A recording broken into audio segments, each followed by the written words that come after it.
I came across an article today that made me even more bullish on Chainlink, if you can believe it or not. And it took me down an incredible rabbit hole where I discovered there is absolutely another massive bull run happening in this time of sideways moving markets. We've called out a couple of them before, right? We've seen it in the Gamblify narrative.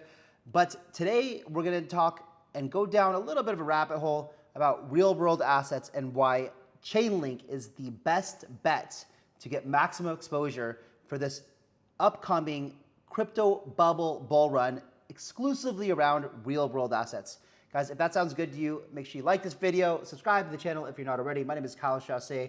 I've been in crypto for 12 years and want to bring you guys everything I learn on a daily basis as I learn about it, because I want to grow my wealth and my portfolio just like I know you guys do. So let's get into it. Let's check out this first piece of content here. It talks about this article from a research group called K33. I've been seeing them pop up more and more.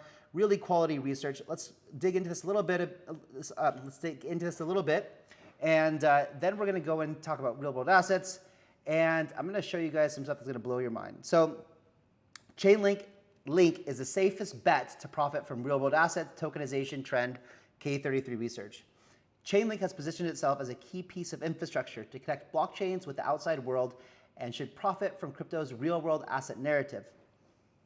The tokenization of real-world assets narrative is gaining steam in crypto, and Chainlink's native...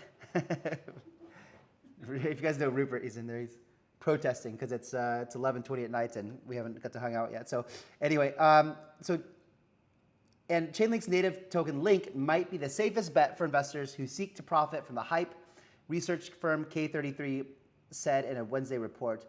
If we wish to have exposure to real-world asset narrative and avoid being sidelined when it takes off, Link is the safest bet. So tokenization, guys, or real-world assets, is essentially taking assets, things like equities, bonds, treasury bills, real estate, gold, oil, any commodities that aren't tokenized, right? They're not on-chain yet, and putting them on chain. That's literally what real world assets means in the crypto world. And as we know, this is a big thing for Chainlink. We talk about it, just basically here. I just told you guys about what they are. So let's listen to Larry Fink real quick, remind us of just how bullish the biggest asset manager in the world is on this narrative. For markets, the next generation for securities will be tokenization of securities. We will, and if we can have that distributed ledger that we know every beneficial owner, every beneficial seller, we all have our code of who's buying, who's selling, instantaneous settlement. And think about it, it changes the whole ecosystem. So, that is Larry Fink, BlackRock. Let's talk about something that came out today, and this is a big one, guys. JP Morgan debuts tokenized BlackRock shares as collateral with Barclays. So BlackRock said tokenization of money market fund shares as collateral in clearing and margining transactions would dramatically reduce the operational friction in meeting margin calls. JP Morgan has carried out its first live blockchain-based collateral settlement transaction involving BlackRock and Barclays, the US banking giant said on Wednesday. JP Morgan's Ethereum-based Onyx blockchain and the bank's tokenized collateral network used by BlackRock to tokenize shares in one of its money market funds. The tokens were transferred to Barclays for collateral in an OTC, or over-the-counter derivatives trade. The tokenization of traditional financial assets is a big deal for banks, and it is an area JP Morgan has been leading the charge with, now joined by the likes of Citi and others. Tokenization occurred within a matter of minutes through connectivity between the fund's transfer agent. JP Morgan said in the press release, the transfer between BlackRock and Barclays was near instantaneous and represents the first for BlackRock, JP Morgan, and Barclays, where the shares in MMFs are used as collateral between bilateral derivatives counterparts, it said. So this is, when I read this, I was just kind of laughing inside, because could you imagine these executives and these people at these banks who forever, their entire careers, have struggled with settlements between each other from a timing perspective. These settlements often take days.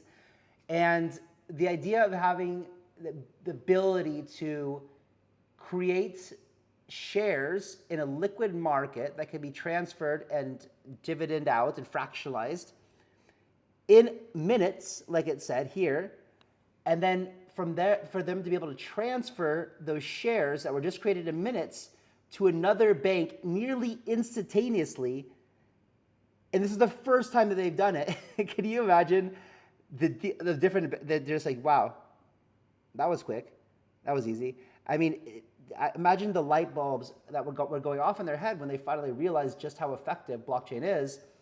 And like Larry was saying, you understand all the data is there, everything they need to know, the beneficiary on both sides, and the transaction data, all the metadata was involved in that transaction. So it is a big, big, big deal for these guys who have traditionally used really, really old architecture and technology, now are using blockchains to do this. Now, we're going to get into why Chainlink is so important here in a minute, but let's look at just this bull run I talked about in the beginning. Look at this chart here. This is insane, right?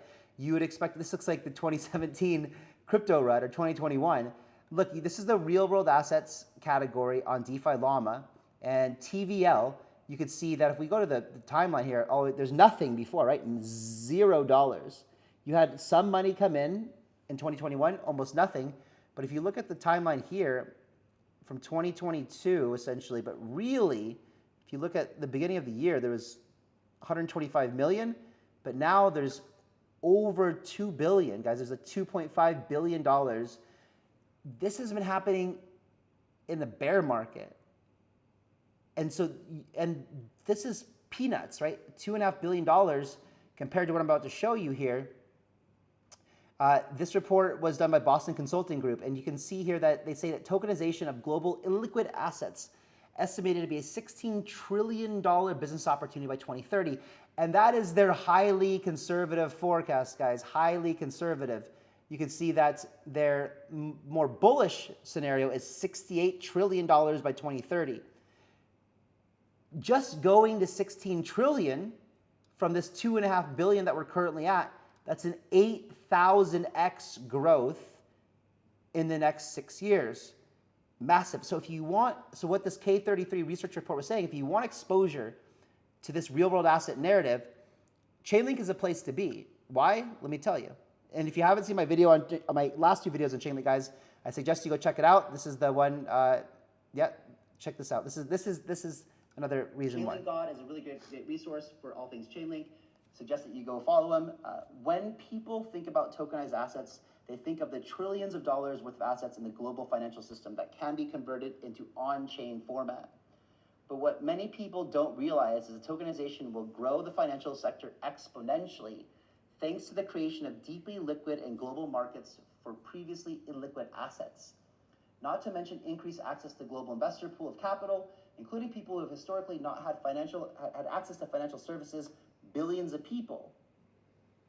So, furthermore, entirely new categories of financial assets will be born into existence thanks to the unique properties of tokenization. These are future asset classes we can't even imagine today, similar to thinking about the future of the internet use cases in the 90s. Trillions is the floor, not the ceiling, right? We're talking about quadrillions of dollars of value that can be processed through Chainlink. So there you have it, guys. I mean, you can understand how all of these chains and all of these assets that need to come on because onto blockchains, and it makes a lot of sense. You have this huge market of illiquid assets right now that cannot be easily traded between two different parties in a frictionless way with all the necessary data they need. And so these assets are going to come online. You can just imagine the light bulb going off at JP Morgan, Barclays, and BlackRock when they did this transaction yesterday, or whenever it was, 2 days ago, and they realized the value of this. And Chainlink with CCIP and the oracles, and like I said before, they have essentially created a monopoly on this, not because they're trying to, but because they've been working on this technology the longest to build this frictionless cross-chain communication and value transfer. And when all these different banks and all these different networks all exist, they're going to need a way to transfer that data, transfer the data and the value to these different blockchains. All right, guys, that's a wrap it up today. Hope that you enjoyed it. I will catch you on the next one. See ya.